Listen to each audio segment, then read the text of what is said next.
If you take your Bibles, turn to Deuteronomy chapter 6. Deuteronomy chapter 6. We've looked at the passage several times, but we will get there. Deuteronomy chapter 6. A question to begin tonight. If you were fired by your congregation, what would be your departing words to that congregation that just fired you? Deuces. The best I could. Deuces. I did the best I could. All right. I said if your congregation just fired you and you still have to preach a message, what are you going to preach? Forgiveness. Forgiveness? I love you anyway. I love you anyway. Sing Frank Sinatra's I Did It My Way.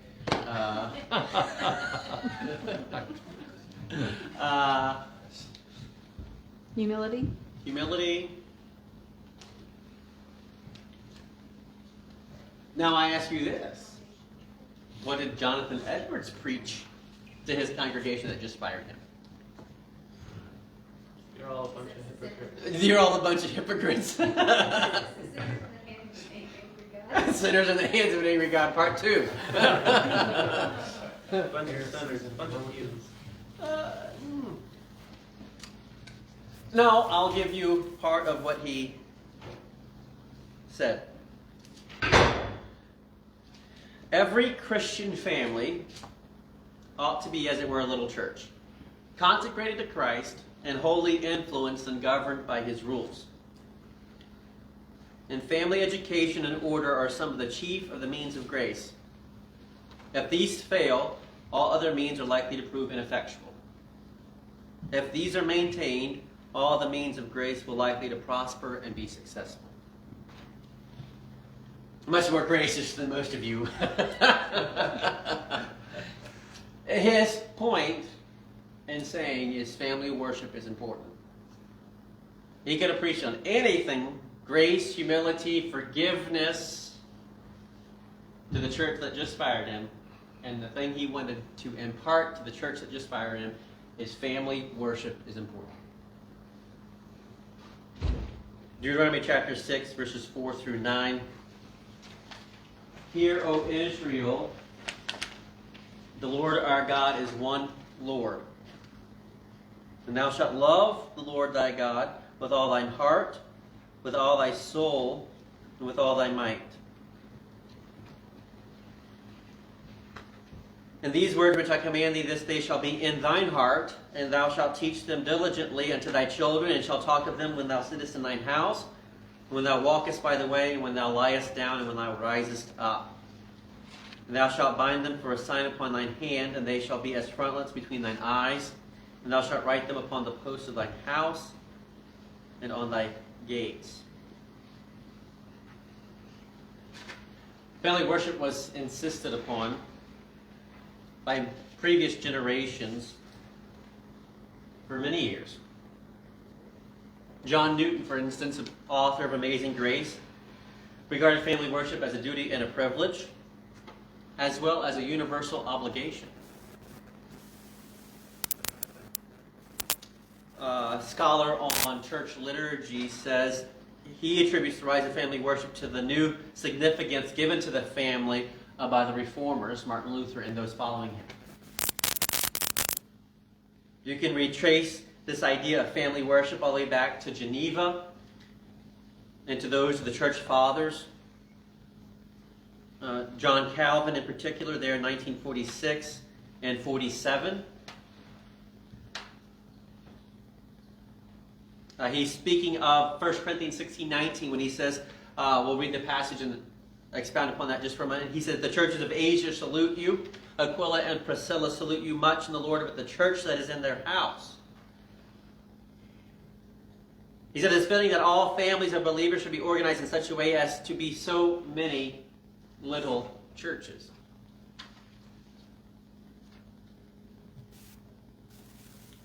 In 1561, the printer Jean Rivery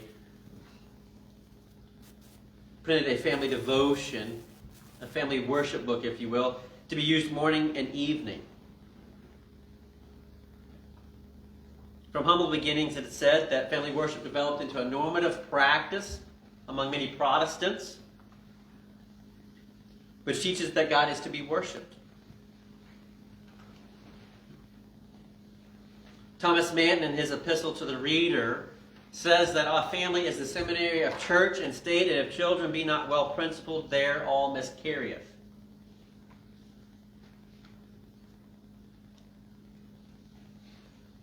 Thomas Manton, citing Richard Baxter with regards to family worship, says if you neglect family worship, you are covenant breaking with God and betraying the souls of their children to the devil. He goes on to say what the liturgy of the hours was for the monks of the Middle Ages, the discipline of family prayer was for the Puritans. The Puritans, whether in Connecticut or in the heart of London, whether they were Cambridge scholars or Shropshire cottars, gave great importance to maintaining a daily discipline of family prayer and worship.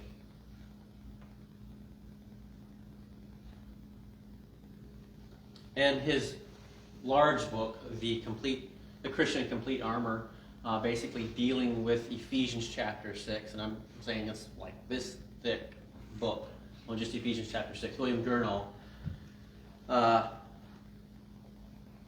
summarizes the duties of family religion, as he calls it. He said the church first began in a family and was preserved by the godly care of parents in instructing their children and household in the truths of God, whereby the knowledge of God was transmitted from generation to generation. And though now the church is not confined to such straight limits, yet every private family is a little nursery to the church.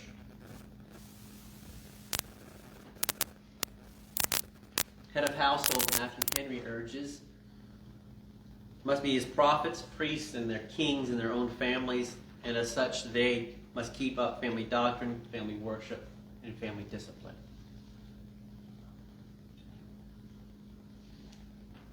Similarly, here in the U.S., they had similar leanings back in the 17th and 18th centuries. The Nursery of the Church and State, Samuel Davies refers to the family as that. Benjamin Palmer describes the family as the original society from which the state emerges, and the church and every other association known among men emerges from the family. As we've just said, Jonathan Edwards, when he was fired from his congregation, preached that last message on family worship. I have a book in my study, fairly large, it's green, cloth bound, 1850s, was basically a book written for family worship. It was very common in the 19th and 20th centuries for books to be printed for family prayers regularly that were published, family worships that were published. Denominational periodicals were regularly contributed to devotional helps for families. Vigorous warnings were in place in those periodicals. In these books, what would happen to the neglect of family worship. If in your houses God hath not a church, the devil will have a chapel. If your nurseries be not nurseries for heaven, they will be breeding places for hell. The question is what's happened in the last 75 years?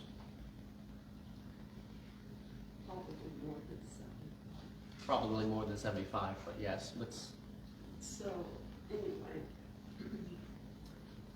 if they equated the lack of family worship with covenant breaking, then was it preached faithfully from the pulpit?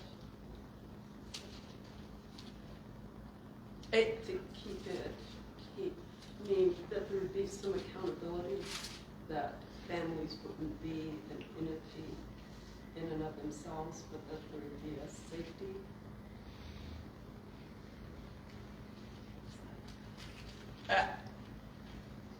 probably there was a lack of it towards the end, maybe.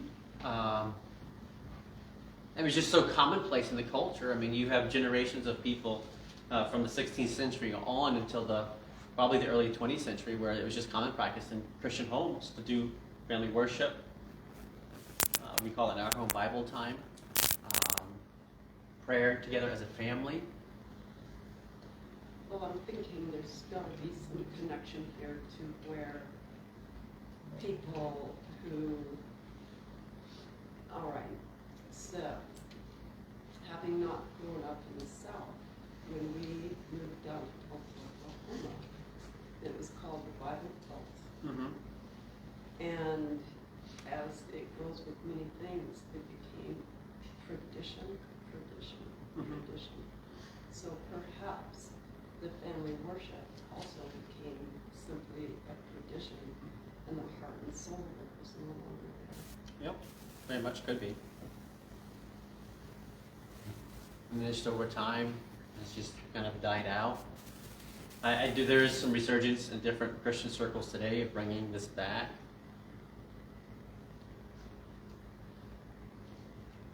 If you, Matthew Henry says, talking about the importance of family worship, and he encourages by saying, if you make conscious of doing your duty by keeping up family doctrine, if you teach them the good and the right way and warn them of bypaths, if you reprove, exhort, and encourage them as there is occasion, if you pray with them and for them and set them a good example, and at last consult their soul's welfare and the disposal of them, you have done your part, and may comfortably leave the issue in success with God.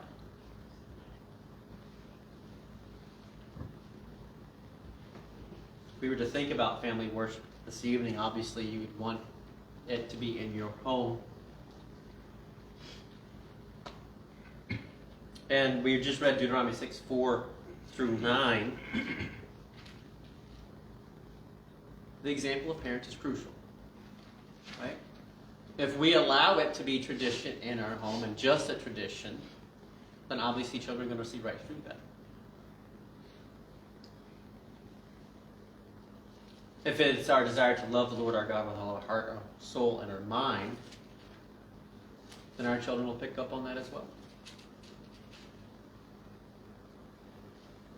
Let me see the context with Deuteronomy 6:4-9 is given. This is the promises of God for a godly home. Now, if you want a godly home, then A, you would love the Lord thy God with all your heart, all your mind, and all your soul. And then you would pass that on to your children. And you see it in verse 10. He goes on to say, especially the day that thou stoodest before the Lord thy God in Horeb, when the Lord said unto me, gather me the people together, and I will make them hear my words, that they may learn to fear me all the days that they shall live upon the earth, that they may teach their children. You learn to fear God so that you may teach your children. Another thought is that there had to be quite a substantial breakdown in that, because I've not seen a graph or anything, but I myself wasn't saved until nearly 19. So you're looking at almost like a lost opportunity for the young children in the house if there isn't one in place. We have Deuteronomy 5:29. Oh, that there were such an heart in them that they would fear me and keep all my commandments always, that it might be well with them and with their children forever. Deuteronomy 11:19, and ye shall teach them your children, speaking of them when thou sittest in thine house, and when thou walkest by the way, when thou liest down, and when thou risest up. Deuteronomy 28:4, blessed shall be the fruit of thy body, and the fruit of thy ground, and the fruit of thy cattle, the increase of thy kind, and the flocks of thy sheep. If you were to look at Deuteronomy 6:4-6, the love of God fills the heart of the parents, as do the commands of God. You love the Lord thy God with all thy heart, with all thy soul, with all thy mind, and the words which is commanded to them that day will be in their heart as well. The love leads to obedience.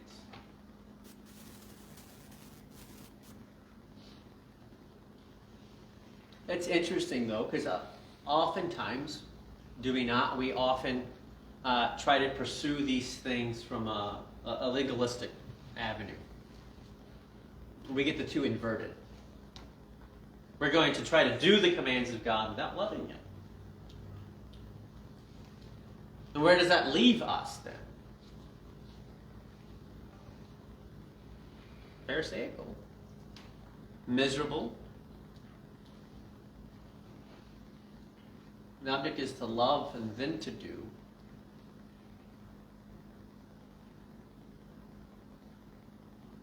He that loves God loves his Bible, says Matthew Henry.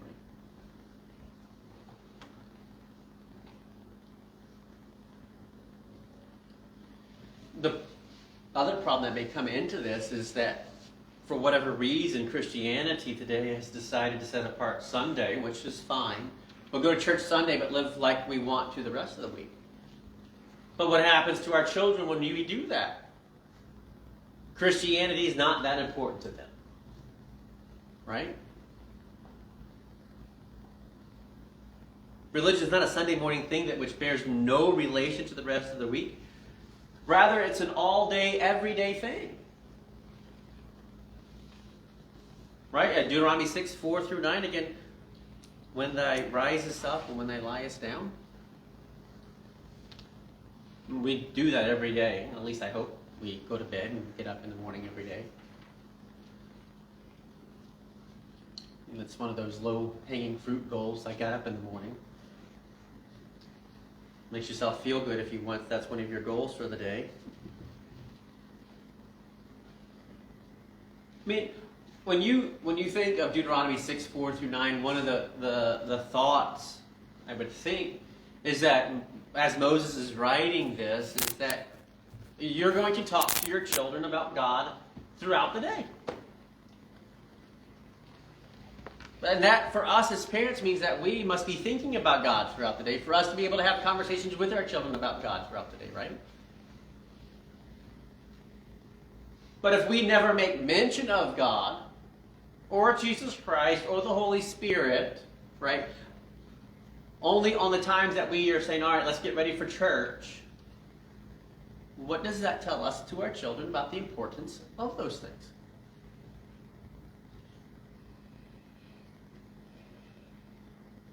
Because we're going to talk to people about what we deem important.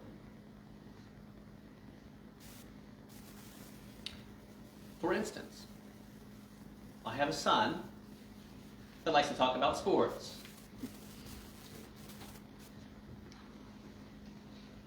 Why does he talk about sports? Because he loves them. And he doesn't care who he talks to. He could talk to someone who does not like sports, but he's going to talk to you about them anyway.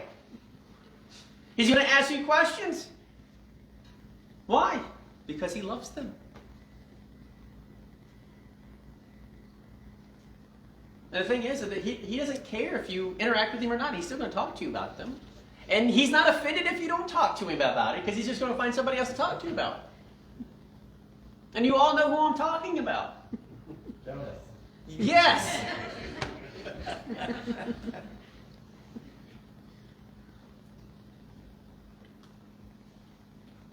But the amazing thing is that's how we should be with God.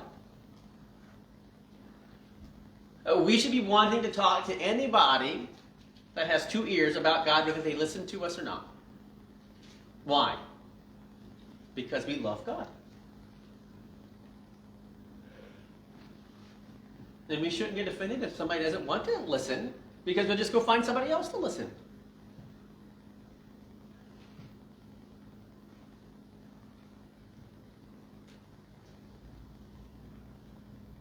Moses envisions that the things of God will be stuff of informal conversation. When thou risest up in the morning, when thou liest down, when you're sitting, when you're walking, put them in your house, put them outside your house.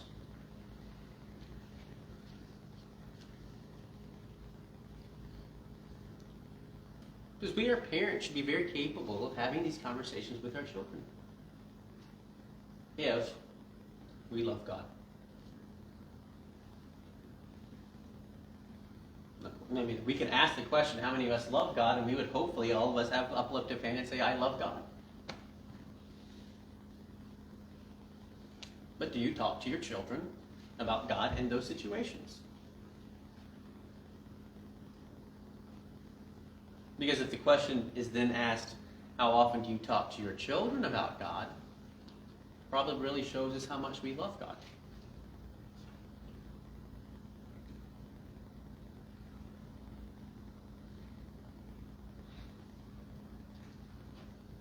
Because our pattern for our children, our example, right? It's in 1 Corinthians, I think it is. Paul says, follow me as I follow Christ, right?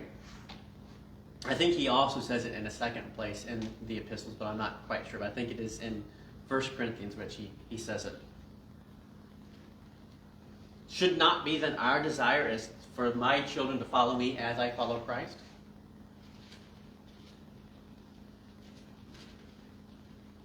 Parental pattern of behavior is vital in this. I mean, we could teach and talk about God all day long, but if our behavior does not match our words, then there's something askew from what's going on. And our children are smart enough to pick up on that, whether you do or not.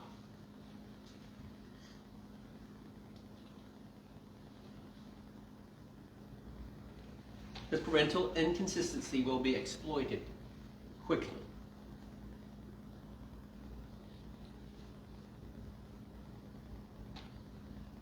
For those of you who believe in corporal punishment for your children,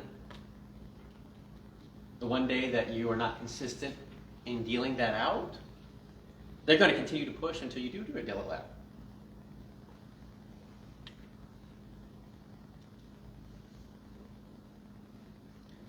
And I have 3 children, and I see it in my children. I can't imagine some who have larger families here, or even smaller families. You notice it in your children. If you watch your children, you tell them, don't do this.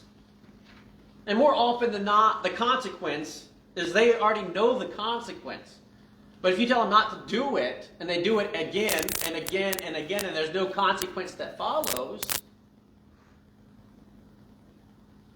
what happens? The child's just going to keep doing it and keep pushing. And then they get angry when the consequence happens.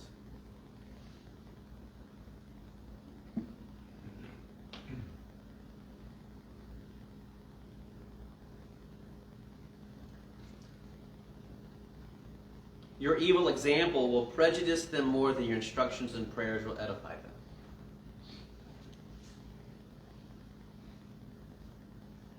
Individual by Hammond said that.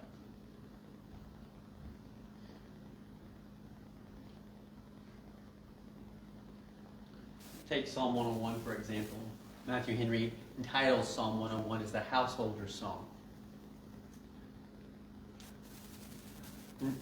You begin to see the commitment which David has for his household.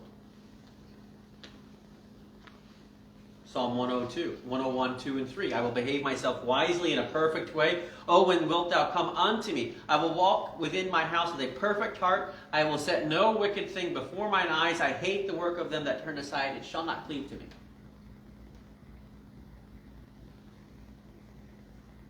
David is responsible for his own heart, his own conduct, and that of his household.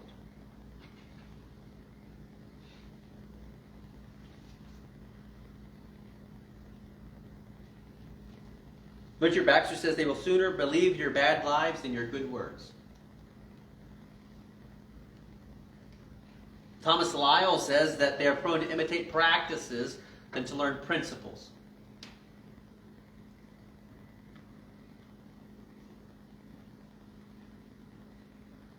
J.C. Ryle, citing another Puritan, says to give children good instruction and a bad example is but beckoning to them with the head to show them the way to heaven while taking them by the hand and leading them to hell.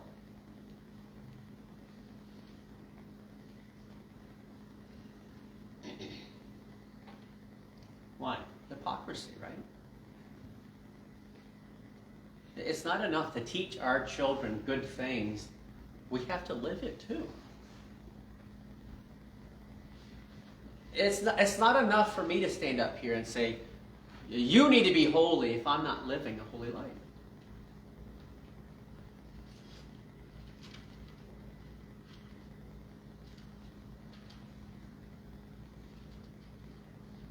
We need to exhibit sacrificial love, exhibit honesty, integrity, the fruit of the Spirit, live the Beatitudes.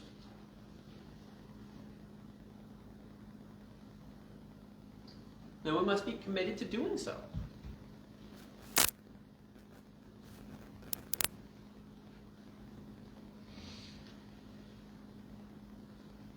And I will say, I mean, obviously we can't be perfect in this. We're all sinners, right?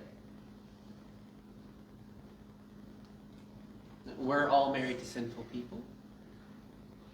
For the majority of us have sinful children. We have sinful brothers and sisters. We have sinful parents.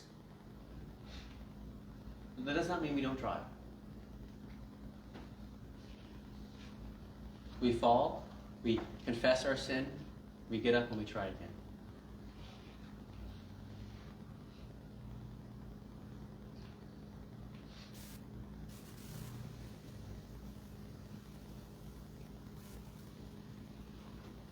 I mean, children are very perceptive in how they view things.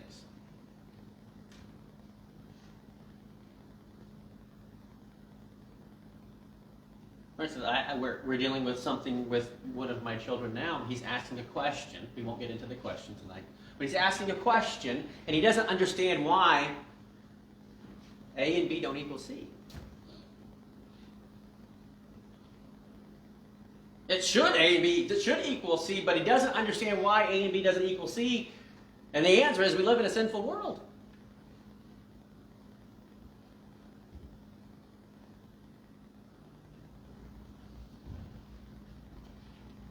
Children are very perceptive. They see our actions and they see our words and they wonder why they do not match.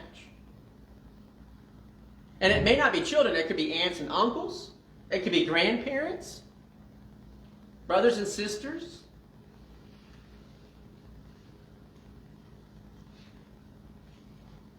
Children will detect if their parents aren't committed to each other in marriage. Children will detect if parents aren't committed to the church.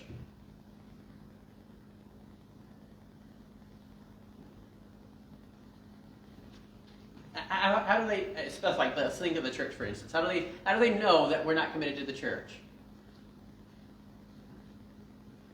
If something better, more exciting, something more fun comes along and we decide to go do that instead?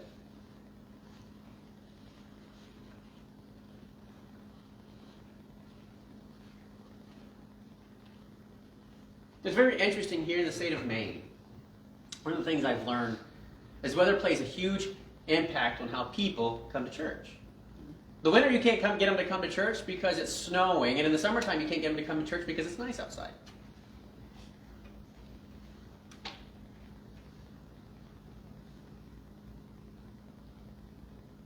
But you go to any other part of the country, they're just going to have different excuses. So I mean, it's not just Maine.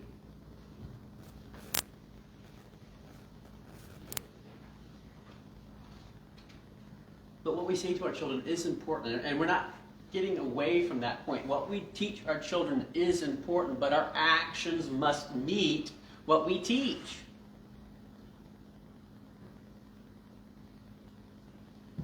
It's funny, I had a friend when we went to school. His dad used to smoke. He used to tell him, son, don't smoke, as he's sitting there smoking a cigarette. Now, how does that work?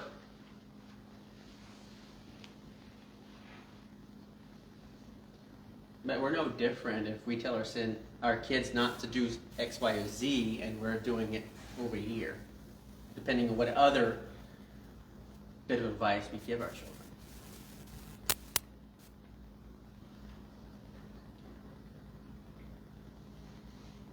Because how often is it that dealing with children, you can ask them to do something that goes in one ear and out the other? And it's just basic commands like go pick up your broom.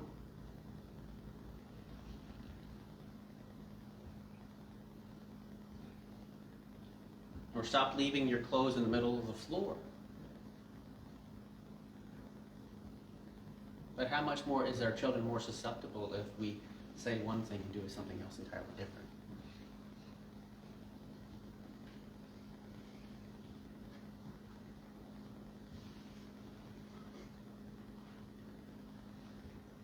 I mean, we must be consistent in our instruction. Because the same things that I'm telling my 10-year-old is the same things I'm telling my 6-year-old, is the same thing I'm telling my 3-year-old. Pick up your room.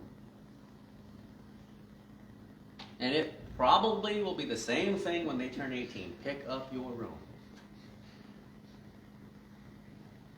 You're definitely pessimistic.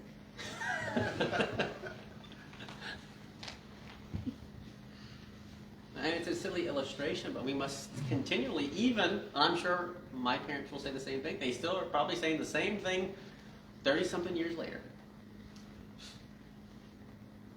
I'll pick up my room later. But for a parent to say, do as I say, not as I do, is really an exercise in futility. Kids will pick up the hypocrisy in what we're teaching if we don't live it. I'm not saying don't teach them, but what I am saying, I think probably for 2 or 3 weeks now on the Sunday services, it's just continually the idea of hypocrisy just keeps coming back with the Pharisees and Sadducees, and it comes back again on Sunday. And Jesus is almost irate, and I want to preach that message tonight, but Jesus is irate with the Herodians and the Pharisees because they come up and they give him a coin and they ask him, whose is this? Is this Caesar's or is this God's? And it's almost as if Jesus flips his lid because he's so angry because they're now concerned about money in the temple. Right? Where were they in chapter 21 when the money changers were in the temple? Hypocrites.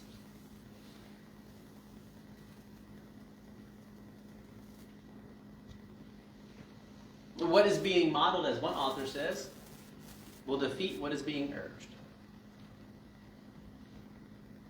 Children are sharp enough to see the reality or the lack thereof behind the words.